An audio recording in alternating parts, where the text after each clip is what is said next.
Terus bayarannya berapa sih kalau part time itu?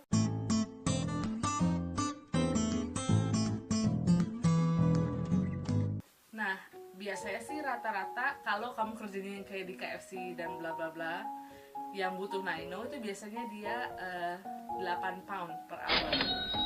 Tapi waktu aku kemarin di restoran Cina itu, mungkin karena mereka nggak pakai Naino dan segala macam, mereka cuma bisa kasih 5 pound per hour. Tapi itu nggak apa-apa banget karena kamu biasanya, aku sih untuk kerja sehari tuh bisa lebih dari 8 jam, kadang 9 jam.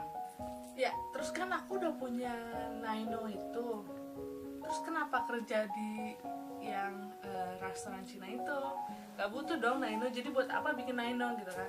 Nah, iya, aku tetap aja butuh Naino. Soalnya waktu itu selain aku kerja di restoran Cina itu, aku juga ngelamar jadi student ambassador. Jadi biasanya sih kalau di university aku itu ada yang namanya student ambassador. Itu kita itu bisa kerja sesuai dengan event-event yang ada di universitasnya sebenarnya. Jadi kadang-kadang ngebantu mereka pas open day atau applicant day, bagi-bagi flyer lah, atau jadi registrasi, atau jadi yang crowd management yang ngatur-ngatur yang datang-datang gitu di sini. Untuk jadi student ambassador itu aku ngelaluin tahap interview yang lumayan sulit karena itu aku mesti bener-bener kayak ngelamar kerja beneran gitu. Jadi yang ngadain tuh career and employability hub yang ada di university gitu. Terus aku ngelamar harus kayak ngisi kayak semacam Google formnya gitu. Nah di Google formnya itu tuh waktu aku ngelamar jadi student ambassador ini, mereka itu nanyanya udah macam pertanyaan sulit gitu deh. Pertama misalnya ditanya tolong describe what is a good customer service buat kamu gitu. Kedua, describe pengalaman kamu saat kamu mempraktekkan skill yang menurut kamu paling kuat gitu menurut kamu. Terus apakah kamu team player apa enggak, itu ditanyain. Terus banyak deh, kalau ada 5 pertanyaan, terus kayak macam essay gitu, jadi kita harus isi. Itu tahap pertama. Nah kalau kamu lulus tahap pertama, kamu akan lulus tahap kedua. Kamu akan lanjut ke tahap kedua maksudnya.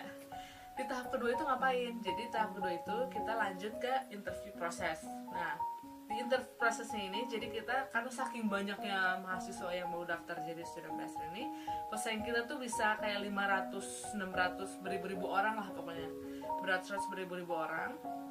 Yang dipilih paling cuma 100 atau 200 mahasiswa di setiap batchnya gitu. Nah kemarin itu jadinya kalau saya dari katanya sih dari 700-an yang daftar, yang masuk cuma 200-an dari tahap pertama. Terus yang masuk ke tahap kedua tuh kayak 300-an 200-an gitu. Jadi saking banyaknya mahasiswa yang daftar, itu jadwal interview itu dibagi-bagi ke beberapa slot gitu. Nah tiap slot paling cuma 20-30 orang lah, 20 lah. Nah waktu itu kayaknya di aku tuh ada mungkin sekitar 20 orang. Terus nanti kita kebagi ke dalam smaller teams gitu, digrupin per meja. Per mejanya mungkin 5-6 orang.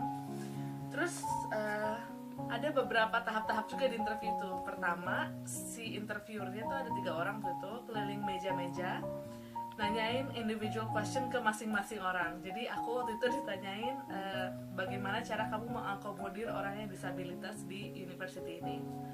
Tapi ada juga yang ditanya bagaimana kamu bakal kayak ngejelasin informasi tentang ini, atau banyak lah. Karena tujuannya untuk student ambassador itu kan juga sebagai alat jual dari university ini. Jadi yang ditanyain kurang lebih seputar universitas juga. Nah setelah itu agak sesuatu aku agak tegang karena kita ditanyain itu diliatin dengan orang-orang lain juga gitu loh, bareng. Tahap kedua itu kita as a group tuh yang di meja-meja 5-6 orang itu, kita disuruh prepare presentation, kayak coba dong present a course salah satu jurusan yang ada di University of Plymouth itu. Terus jual si jurusan itu. Kita harus bagi-bagi partnya, tapi jurusan itu nggak boleh yang jurusan yang ada kita di grup itu ada jurusannya, nggak boleh. Jadi waktu itu aku bagian jurusan histori, sejarah. Coba ya Allah, jurusan sejarah gimana cara ngejualnya? Jujur aku nggak tahu. Tapi akhirnya kita bisa lalu itu. Terus tahap ketiga itu waktu itu aku debat. Jadi bener-bener dari seluruh partisipasi interview itu kita dibagi ke dalam dua kubu, kubu pro dan kubu kontra, pastinya namanya debat. Tapi topiknya bukan topik yang serius kok. Waktu itu topiknya adalah kamu kalau bikin teh masukin susu dulu apa tehnya dulu. Pokoknya intinya kita harus coba bisa berargumen satu sama lain. Cuma itu udah kayak debat kusir banget, kayak pasar, karena saking banyaknya orang yang pengen ngomong kan. Jadi kalau kamu bisa melontarkan argumen kamu, itu akan dapat nilai plus. Nah, kalau kamu lulus tahap itu, kamu akan diterima menjadi student ambassador dari University of Plymouth. Nah, kebetulan aku waktu itu alhamdulillah diterima. Alhamdulillah ya. Jadi kalau udah diterima, kamu akan masuk ke dalam bank list student ambassador mereka. Terus kalau misalnya ada event apa dan mereka butuh tenaga dari student ambassador itu, mereka akan emailin kita kerjaan itu, terus kita bisa daftar. Nah, tapi sebelum kita kerja sebagai student ambassador ini, mereka minta aku harus serahin paspor, BRP tadi, sama national insurance number, sama bank account ke Career and Employability Hub sebelum kita mulai kerja pertama gitu kan. Soalnya bank account itu perlu untuk transfer gaji kita. Terus berapa sih dibayarnya kalau student ambassador? Alhamdulillah ya. Lebih besar untuk student ambassador ini. Jadi dia dibayarnya 8,80 pound per jam.